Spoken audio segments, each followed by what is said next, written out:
Hi friends, ಎಲ್ಲರಿಗೂ ನಮಸ್ಕಾರ. ಸಣ್ಣ ಚಾನಲ್ಗೆ ಸ್ವಾಗತ. ಫ್ರೆಂಡ್ಸ್, ನಾನಿವತ್ತು ಸಿಂಪಲ್ಲಾಗಿ ರುಚಿಯಾದಂಥ ಮಶ್ರೂಮ್ ಪಲ್ಯ ಮಾಡೋದನ್ನು ತೋರಿಸ್ತಾ ಇದ್ದೀನಿ. ಈಗ ನನಗೆ 1 ಪ್ಯಾಕೆಟ್ ಆಗೋಷ್ಟು ಮಶ್ರೂಮ್ನ ಚೆನ್ನಾಗಿ ಕ್ಲೀನ್ ಮಾಡಿಕೊಂಡು ಬಿಸಿನೀರಲ್ಲಿ ತೊಳೆದು ತೆಗೆದಿಟ್ಕೊಂಡಿದ್ದೀನಿ.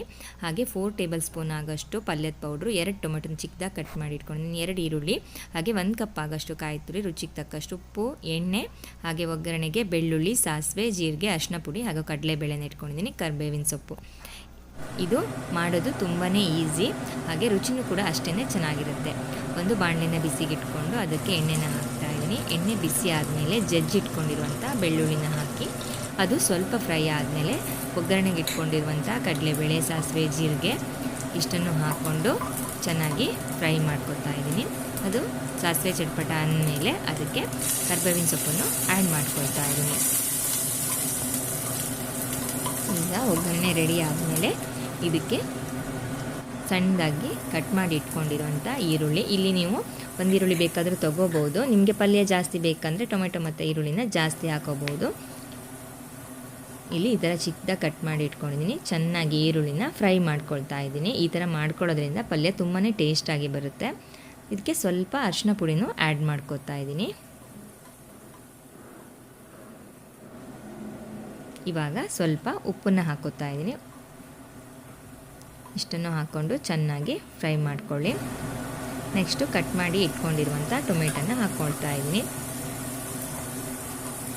ನಾನಿಲ್ಲಿ 2 ಟೊಮೆಟೊನ ಚಿಕ್ಕ ಟೊಮೆಟೊನ ಸಣ್ಣದಾಗಿ ಕಟ್ ಮಾಡಿ ಇಟ್ಕೊಂಡಿದ್ದೀನಿ. ಇದನ್ನು ಕೂಡ ಚೆನ್ನಾಗಿ ಫ್ರೈ ಮಾಡ್ಕೊಳ್ತಾ ಇದ್ದೀನಿ.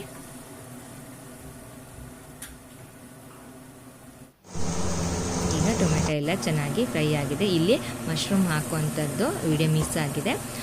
ನೆಕ್ಸ್ಟು ಟೊಮೆಟೊ ಎಲ್ಲ ಫ್ರೈ ಆದಮೇಲೆ ಮಶ್ರೂಮ್ನ ಆ್ಯಡ್ ಮಾಡಿಕೊಂಡು ಚೆನ್ನಾಗಿ ಮಿಕ್ಸ್ ಮಾಡ್ಕೊಳ್ಳಿ.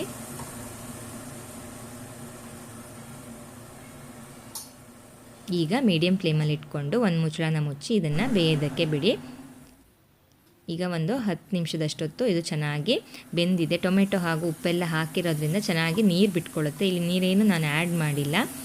ಇದು ಆಯಿಲಲ್ಲೇ ಚೆನ್ನಾಗಿ ಫ್ರೈ ಮಾಡ್ಕೊತಾ ಇದ್ದೀನಿ, ಅದೇ ನೀರು ಬಿಟ್ಕೊಳ್ತಾ ಇದೆ. ಈಗ ಒಂದು ಸತಿ ಚೆನ್ನಾಗಿ ಚೆಕ್ ಮಾಡಿಕೊಂಡು ಮತ್ತೆ ಬೇಯೋದಕ್ಕೆ ಬಿಡಿ.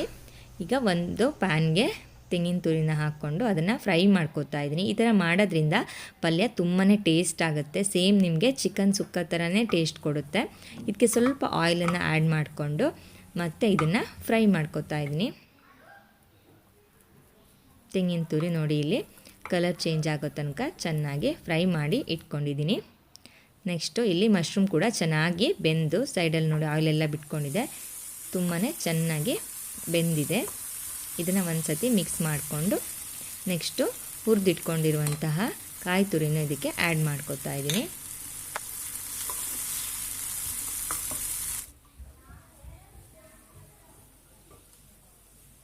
ಇವಾಗ ಇದನ್ನು ಚೆನ್ನಾಗಿ ಮಿಕ್ಸ್ ಮಾಡಿಕೊಂಡು ನೆಕ್ಸ್ಟು ಪಲ್ಯದ ಪೌಡ್ರನ್ನು ಹಾಕ್ತಾಯಿದ್ದೀನಿ. ಈ ಪೌಡ್ರ್ ಮಾಡೋದು ಹೇಗೆ ಅಂತ ನಾನು ಡಿಸ್ಕ್ರಿಪ್ಷನ್ ಬಾಕ್ಸಲ್ಲಿ ಲಿಂಕ್ನ ಕೊಟ್ಟಿರ್ತೇನೆ. ನಾನು ಮಾಡೋದನ್ನು ತೋರಿಸಿದ್ದೀನಿ.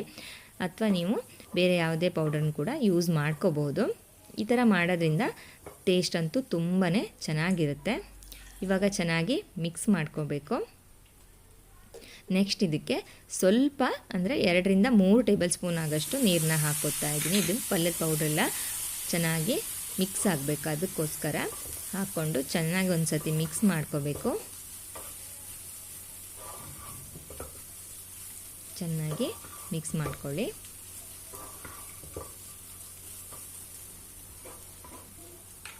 ನೆಕ್ಸ್ಟು ಒಂದು ಮುಚ್ಚಳನ ಮುಚ್ಚಿ ಇದನ್ನು ಲೋ ಫ್ಲೇಮಲ್ಲಿ ಒಂದು 5 ನಿಮಿಷ ಹಾಗೇ ಬಿಡಿ. ಎಲ್ಲನೂ ಡ್ರೈ ಆಗಿ ಉದ್ರುದ್ರಾಗಿ ಚೆನ್ನಾಗಿ ಬರುತ್ತೆ. ನೋಡ್ಬೋದು ಇಲ್ಲಿ ನೀವು ಎಷ್ಟು ಚೆನ್ನಾಗಿ ಬಂದಿದೆ ಅಂತ. ಟೇಸ್ಟು ಕೂಡ ಅಷ್ಟೇ ಚೆನ್ನಾಗಿರುತ್ತೆ. ಇವಾಗ ಪಲ್ಯ ರೆಡಿಯಾಗಿದೆ. ಇದನ್ನ ಒಂದು ಸರ್ವಿಂಗ್ ಬೌಲ್ಗೆ ಸರ್ವ್ ಮಾಡ್ಕೊತಾ ಇದ್ದೀನಿ. ನೀವು ಇಲ್ಲಿ ನೋಡ್ಬೋದು ಎಷ್ಟು ಚೆನ್ನಾಗಿ ಬಂದಿದೆ ಅಂತ. ಕೇವಲ ಒಂದೇ ಒಂದು ಪ್ಯಾಕೆಟು ಅಂದರೆ 200 ಗ್ರಾಮ್ ಆಗೋಷ್ಟು ಮಶ್ರೂಮಲ್ಲಿ ಇಷ್ಟು ಚೆನ್ನಾಗಿರೋ ಪಲ್ಯನ ರೆಡಿ ಮಾಡ್ಕೋಬೋದು. ಟೇಸ್ಟ್ ಅಂತೂ ತುಂಬಾ ಚೆನ್ನಾಗಿರುತ್ತೆ. ನೋಡ್ಬೋದು ಇಲ್ಲಿ ಸೇಮ್ ನಿಮಗೆ ಚಿಕನ್ ಸುಕ್ಕ ಥರನೇ ಮಶ್ರೂಮ್ ಸುಕ್ಕ ಕೂಡ ರೆಡಿ ಆಗುತ್ತೆ. ನೀವು ಕೂಡ ಟ್ರೈ ಮಾಡಿ ಹೇಗಾಗಿದೆ ಅಂತ ನನಗೆ ಕಮೆಂಟ್ ಮಾಡಿ. Thank you.